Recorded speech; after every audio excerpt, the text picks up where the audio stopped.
जौनपुर बेंगलुरु का चर्चित Atul Subhash suicide case में बड़ा अपडेट सामने आया है। तो देखिए, निकिता सिंघानिया के घर वाले ताला लगाकर भाग गए हैं। निकिता की मां निशा और उसका भाई अनुराग भी भाग गया है। तो रात के अंधेरे में जाती दिखी निकिता की मां। तो बेंगलुरु पुलिस के आने से पहले ही दोनों भाग गए। तो मृतक अतुल सुभाष की पत्नी निकिता का जौनपुर में मायका बताया जा रहा है। तो देखिए, एक बड़ा अपडेट है कि मृतक अतुल सुभाष की पत्नी निकिता का जौनपुर में मायका है और देर रात वो अपने घर से भाग गई हैं। तो ये तस्वीरें आपकी टीवी स्क्रीन पर है, आप देख सकते हैं। जौनपुर की ये तस्वीर है जहां पर घर पर ताला लगा हुआ है और तस्वीरों में आप देख सकते हैं कि मां जो है वहां से भागती हुई दिखाई दी है। तो निकिता सिंघानिया के घर वाले जो है वहां से भागते हुए दिखाई दिए और ये तस्वीरें आपकी टीवी स्क्रीन पर। तो मेरे सहयोगी जौनपुर से देवनाथ जुड़ चुके हैं, उनका रुख करते हैं। देवनाथ, क्या कुछ इस मामले में अपडेट मिल रहा है? क्या पुलिस की कोई भी बातचीत हो पाई है निकिता के परिवार वालों से?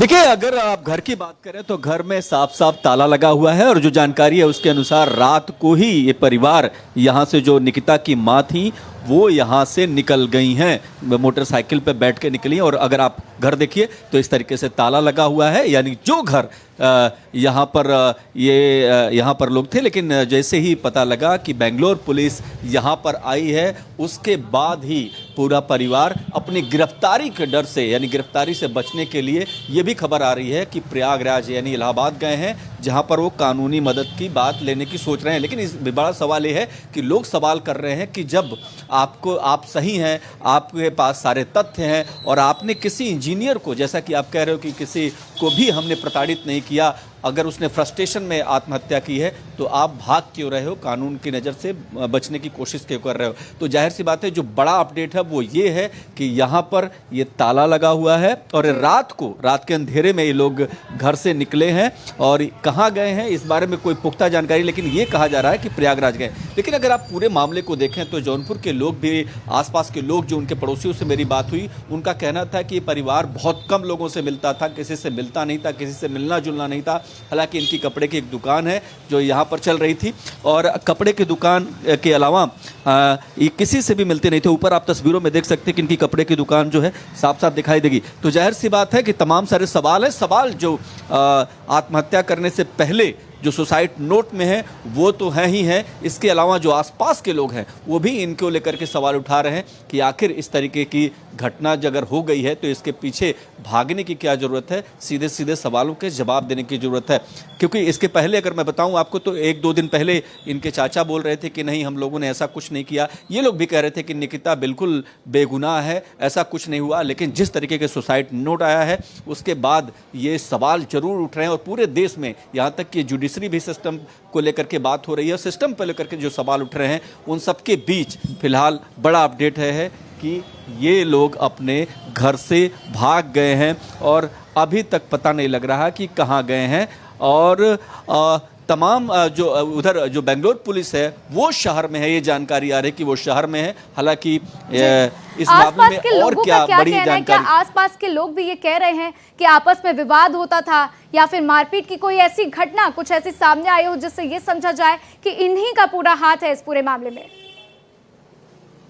देखिए, आसपास के लोग जो है उनके व्यवहार पे बात कर रहे हैं, क्योंकि कभी यहाँ पर निकिता अपने पति के साथ नहीं रही, वो बेंगलोर ही रही, तो इसलिए इस बारे में तो लोगों का कुछ नहीं कहना है। लेकिन इतना जरूर कहना है कि जो इनकी फैमिली है, जो इनका परिवार है, यहीं पर ये जो कपड़े की दुकान है, कपड़े की दुकान चलाते थे और इसके अलावा अगर बात करें तो किसी से ज़्यादा बातचीत नहीं होती थी। इनके घर में क्या चल रहा है, नहीं चल रहा है, इस तरीके की कोई जानकारी सामने नहीं आती थी, क्योंकि मिलना जुलना कम था। बिजनेस चलाते थे, कपड़ों की दुकान चलाते थे और जो लोग जाते थे यही था। इसके बाद जब ये चर्चा में आया, ये गली जब चर्चा में आई तो तमाम सारे लोग ये कह रहे हैं, जब अगर आप देखेंगे तो यहाँ बहुत सारे मीडिया कर्मियों का भी जमावड़ा है जो लगातार इस मामले को कवर किया जा रहा है। लेकिन ये जो आसपास के लोग हैं उनका यही कहना है कि चूंकि इसके पहले ये नहीं पता था कि इस तरीके का मामला है, लेकिन हाँ, जब हम कोतवाली जाते हैं, जब हम कचहरी जाते हैं तो वहाँ पर तमाम सारे लोग बात कर रहे हैं और सवाल उठा रहे हैं कि क्या ये भी लोग सवाल उठा रहे हैं कि क्या जी। मर्द को दर्द नहीं होता, क्योंकि दर्द होता है और दर्द ऐसा हुआ है कि पूरे देश में इसकी चर्चा हो रही है।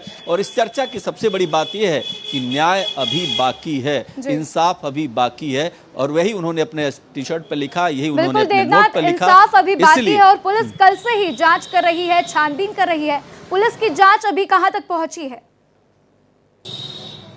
देखिए, पुलिस की बात है तो अभी तक कोई गिरफ्तारी नहीं हो पाई है, और पुलिस जो है शहर में, यानी जौनपुर शहर में, बेंगलोर पुलिस, मैंने बताया ही आपको कि बेंगलोर में है, बेंगलोर पुलिस जो है जौनपुर शहर में है। अभी जांच की दिशा आगे बढ़ रही है, लेकिन कोई गिरफ्तारी का अपडेट नहीं है, क्योंकि परिवार यहाँ नहीं है। ऐसे में अभी इस तरीके की कोई खबर नहीं है, लेकिन इतना जरूर है कि परिवार को जो है डर है अपनी ठीक है गिरफ्तारी देवनाथ, का। मेरे साथ और इस जानकारी डर साझा के करने के लिए चलते ही आपका शुक्रिया।